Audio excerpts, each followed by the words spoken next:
Hello learners, this is your mentor teacher and friend here. आज session में again हम एक और एक्सरसाइज को डिस्कस करेंगे।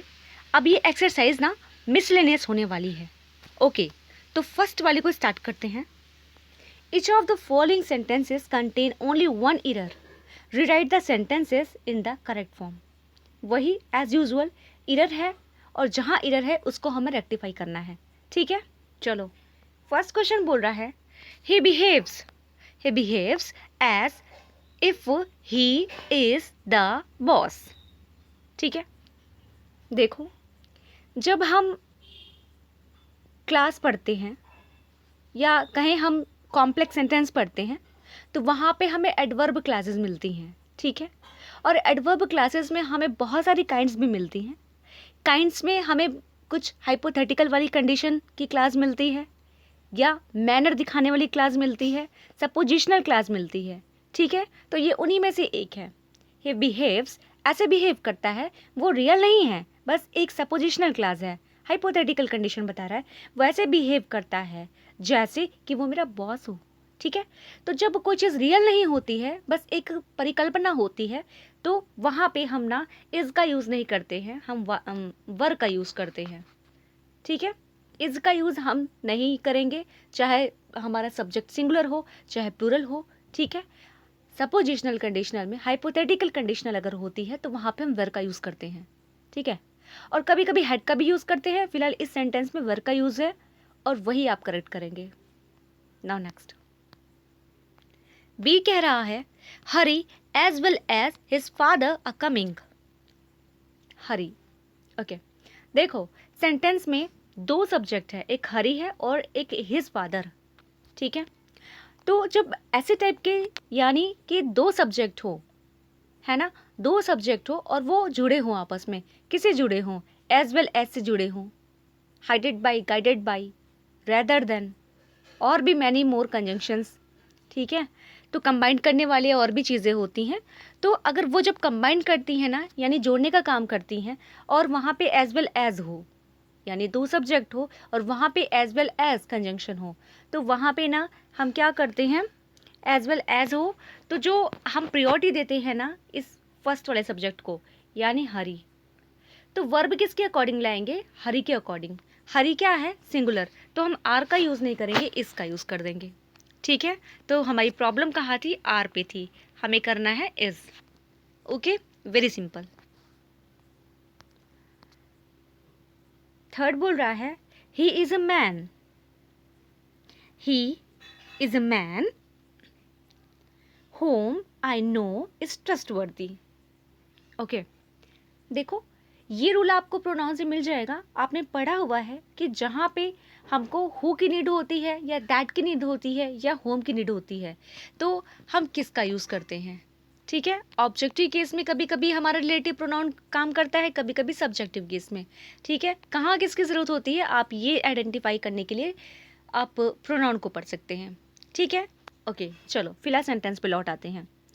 जब इस सेंटेंस में ना मोर देन वन वर्ब हो, यानी ये क्लास में सबऑर्डिनेटिंग क्लास की बात हो रही है, जब सबऑर्डिनेटिंग क्लास की बात हो रही हो और वहाँ पे मोर देन वन वर्ब हो, ठीक है, तो वहाँ पे हम हु का यूज़ नहीं करते हैं, हम जी होम का यूज़ नहीं करते हैं, वहाँ पे हम हु का यूज़ करते हैं।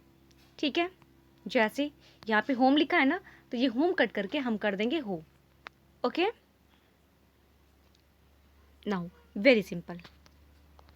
चलो दैट भी लिखा होता ना तो भी करेक्ट होता, क्योंकि that as a relative pronoun objective case subjective case दोनों में यूज़ होता है। ठीक है, इन सब थोड़ी चीज़ों की जानकारी आपको होनी चाहिए। नाउ डी वाला, I have heard the news an hour एगो।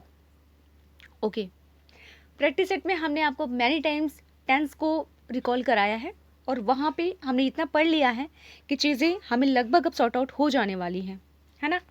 जब सेंटेंस में हमारा एगो वर्ड दिया हो, समय सूचक है, ये टाइम एक्सप्रेसिंग है, तो एगो लिखा हो तो वो टेंस ना हम सिंपल पास्ट में बनाते हैं, ना कि सिंपल प्रेजेंट में। और हैव हर्ड करके क्या बनाया है यहाँ पे, प्रेजेंट परफेक्ट, तो प्रेजेंट परफेक्ट की नीड नहीं है, सिंपल पास्ट बनाना है, यानी I heard the news and hour ago. Okay, very simple. ई वाला कह रहा है he has gone to the market for buying vegetables. Okay, he has gone to the market for buying vegetables. Okay, देखो इस type का sentence जब आता है ना तो एरर तो है इसमें, और पढ़ने पे तो नहीं नज़र आएगी। क्यों नहीं नज़र आएगी? क्योंकि बहुत माइन्यूट एरर है। वो क्या? जब आप चौकन्ना होकर के ध्यान से देखेंगे तभी पता चलेगा। यानी पढ़ने में ना देखो गॉन टू द मार्केट एकदम ईजी लगता है, या इजी कहें या कहें कि बिल्कुल करेक्ट लगता है, लेकिन गॉन टू द मार्केट नहीं होता भाई। मार्केट का पर्पस क्या होता है? शॉपिंग करना ना, वहाँ से बाई की जाती है, चीज़ों को परचेस की जाती है ना। तो ये बाइंग वेजिटेबल का काम कहाँ हो रहा है? मार्केट में ना। तो मार्केट में कोई सेकेंडरी काम तो नहीं हो रहा ना, काम प्राइमरी ही हो रहा है। तो इस वजह से हम यहाँ पे दा नहीं लगाएंगे, ठीक है। यहाँ पे दा का यूज़ हम नहीं करेंगे। बाकी कुछ एक्सेप्शनल ऐसे रूल्स भी हैं इसके साथ में आर्टिकल में कि हम पब्लिक प्लेसेस का यूज़ करते हैं, तो go to the museum, go to the ऐसा, गो टू द ओपेरा, ऐसा हम लगाते हैं। लेकिन यहाँ जो मार्केट है ना, मार्केट हो गया, बेड हो गया, प्रिजन हो गया, जेल हो गया, पार्लियामेंट हो गया, हेल हो गया, ऐसे बहुत सारे नाउन्स हैं जिनके आगे ना जब प्राइमरी सेंस में यूज़ किया जा रहा हो तो हम दा का यूज़ नहीं करते हैं, ठीक है। तो बाइंग वेजिटेबल का काम कहाँ होगा? मार्केट में होगा ना, और मार्केट के पहले यहाँ पे दा लगा है तो हमें दा को इनकरेक्ट करना है। ओके, यानी कहने का मतलब दा को यहाँ से हटा दो, सेंटेंस करेक्ट हो गया। चलो एफ वाला करते हैं। He asked that why he should be punished. ये भी सेंटेंस ना कभी कभी अगर आप वैसे देखोगे तो आपको करेक्ट लग जाता है, बट नहीं, ये करेक्ट कहाँ होता है? एक तो आस्क लिखा है, फिर दैट लगाकर कंजंक्शन कर दिया, उसके बाद में वाई भी डाल दिया। अब दो कंजंक्शन तो एक साथ नहीं यूज़ होंगे ना, या दो कनेक्टिव वर्ड एक साथ नहीं यूज़ होंगे ना, तो हम यहाँ से वाई को तो हटा नहीं सकते क्योंकि फिर सेंटेंस का जो पर्पज़ है वो गलत हो जाएगा। तो दैट को हटा देते हैं। यानी इंट्रोगेटिव जो सेंटेंसेस का जब हम नरेशन बनाते हैं ना, तो जो इंट्रोगेटिव वर्ड होता है उनको हम गायब नहीं करते, वो रहने देते हैं और दैट हटा देते हैं, ठीक है। नाउ नेक्स्ट जी देखो, the teacher insisted upon him to go. Okay, again preposition. वैसे हमने प्रीपोजिशन पढ़ लिया है तो चलो देखते हैं कुछ काम आता है या नहीं।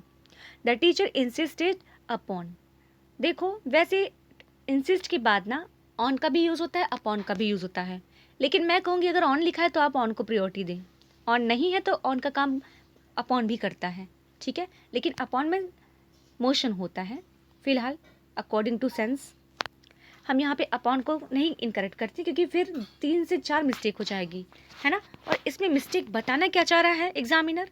बताना ये चाह रहा है कि जो इंसिस्ट होता है, insist plus on upon plus जीरेंड, तो जीरेंड हम किसका बना सकते हैं? वर्ब का। टू गो का कर देंगे गोइंग, ठीक। अब ये देखो, अपॉन के बाद में हम हिम गोइंग तो नहीं कर सकते ना, हम कर देंगे his going. Now next H, please tell me where does the doctor live. Please tell me where does the doctor live. देखो जब हम इनडायरेक्ट क्वेश्चन बनाते हैं ना, यानी ये हुई मेन क्लास, और सबऑर्डिनेटिंग क्लास से तो हमारा क्वेश्चन नहीं बनेगा, मेन क्लास से बनता है ना, तो मेन क्लास तो अफर्मेटिव सेंटेंस में है।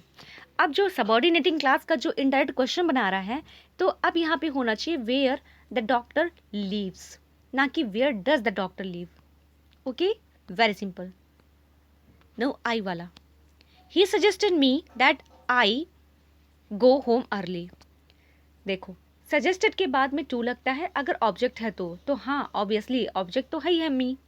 उसके बाद में दैट के बाद में आई शुड होता है, ठीक है। यानी insisted plus two plus object plus should class, ठीक है। तो शुड हो जाएगा that I should go home early. Okay, very simple. चलो एक और एक्सरसाइज कर लेते हैं, छोटी सी, ज़्यादा बड़ी नहीं।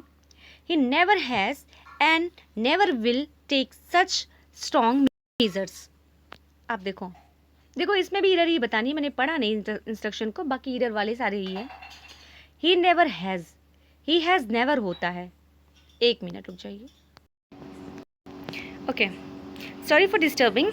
अगेन स्टार्ट करते हैं। हम कहाँ थे? हम थे फर्स्ट सेंटेंस पे, सेकंड वाले का। He never has and never will take such strong measures. देखो जब भी हम ना ये नेवर लिखा है और हैज़ लगा है तो आपको ये चीज़ तो पता होगी ही होगी कि जो एडवर्ब ऑफ फ्रीक्वेंसी होता है यानी नेवर जो है, जो एडवर्ब ऑफ फ्रीक्वेंसी होता है वो मेन वर्ब के पहले आता है। ठीक है, अगर ऑक्सिलरी वर्ब साथ में है ना तो उसको रहने देते हैं, लेकिन नेवर का यूज़ फिर हम मेन वर्ब के पहले करते हैं। और एक चीज़ जो हैज़ लिखा है ना, हैज़ नेवर के बाद में यहाँ पे जो पास्ट पार्टिसिपल आता है टेकन, वो गायब है, उसको हमें इंक्लूड करना है। ठीक है, और उसके बाद में बोल रहा है and never will. Never will नहीं होगा, यहाँ पे हो जाएगा विल नेवर।